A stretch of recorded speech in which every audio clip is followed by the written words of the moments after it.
আসসালামু আলাইকুম ভালোবাসার মানুষ, দেখতে পাচ্ছেন যে আমরা এই পাইপটা প্যাঁচ কেটে নিছি।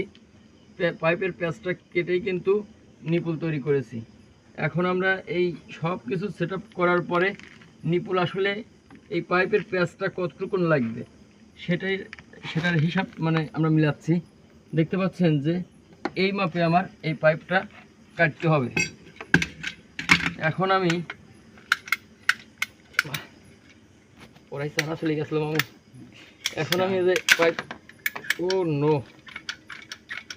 মামুর ধার চলে গেছে, বুঝছো?